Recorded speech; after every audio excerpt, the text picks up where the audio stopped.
47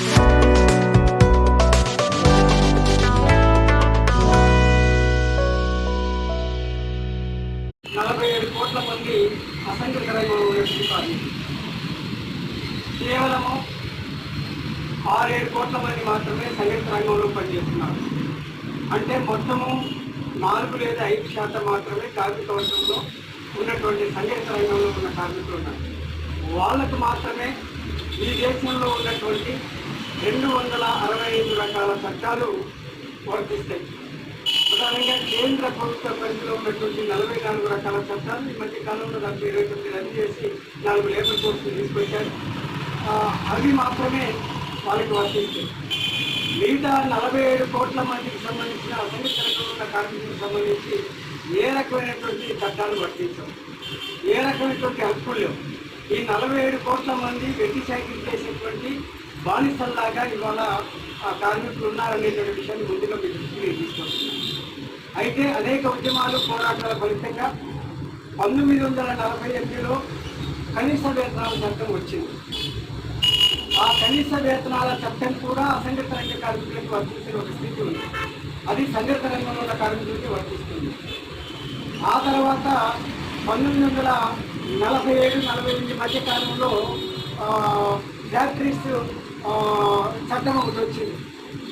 అంటే ఈ దేశంలో ఉన్నటువంటి చిన్నతర, మధ్యతర లేదా పెద్దతర పరిశ్రమల నిర్వహణకు అవసరమైనటువంటి ఆ పరిశ్రమలు ఎట్లా నిర్వహించాలి, ఆ పరిశ్రమలో పనిచేసే కార్మికులకు ఉండే హక్కులు, వీటికి సంబంధించినటువంటిది ప్రధానంగా ఆ పరిశ్రమలో పనిచేసే కార్మికులకు సంబంధించిన వేతనాలు కావచ్చు, బోనస్లు కావచ్చు, ఇంక్రిమెంట్లు కావచ్చు, లేదా సర్వీస్ కండిషన్స్ కావచ్చు, లేదా వాళ్ళ రక్షణకు సంబంధించిన విషయాలు కావచ్చు, ఆ చట్టంలో పేర్కొన్నటువంటిది. అందుకనే 1947 మధ్య కాలంలో వచ్చినటువంటి ఫ్యాక్టరీల చట్టము ఆ ఫ్యాక్టరీల నిర్వహణకు సంబంధించి ఏం చెప్తుంది ఏంటి అనేది కూడా ఆ చట్టం ఒకటి వచ్చింది.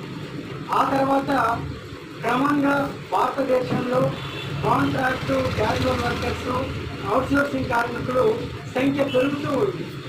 అంటే దాదాపు కాంట్రాక్టు వ్యవస్థ అనేది పెరుగుతున్నటువంటి క్రమంలో 1970లో కాంట్రాక్ట్ అబాలిషన్ యాక్ట్ అనేటువంటిది ఒకటి వచ్చింది చట్టం.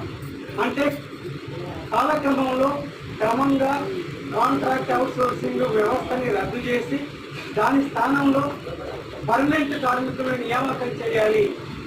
ప్రస్తుతము పనిచేస్తున్నటువంటి పరిశ్రమల్లో పనిచేస్తున్నటువంటి లేదా కార్ఖానాల్లో పనిచేస్తున్నటువంటి అంటే శాశ్వత పరిస్వభావం ఉన్నటువంటి పని స్థలాల్లో పర్మనెంట్ కార్మికుల్ని మాత్రమే ఉపయోగించాలా, రిక్రూట్ చేయాలా తప్ప కాంట్రాక్టు, అవుట్సోర్సింగ్, క్యాజువల్ వర్కర్స్ని నియమించడానికి, పనిచేయడానికి వీలు లేదనేది 1978లో వచ్చినటువంటి కాంట్రాక్ట్ అబాలిషన్ యాక్ట్ అనేది మనం చెప్తుంది.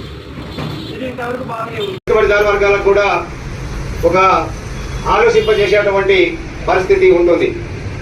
ఎందుకంటే ఇవాళ కాంట్రాక్ట్ కార్మికులు గత 13 సంవత్సరాల నుంచి ప్రభుత్వ రంగ సంస్థల్లో పనిచేస్తున్నటువంటి, కేంద్ర ప్రభుత్వ రంగ సంస్థల్లో పనిచేస్తున్నటువంటి కార్మికులకు ఇప్పటి వరకు ఒక్క జీవోను కూడా విడుదల చేసినటువంటి పరిస్థితి లేదు.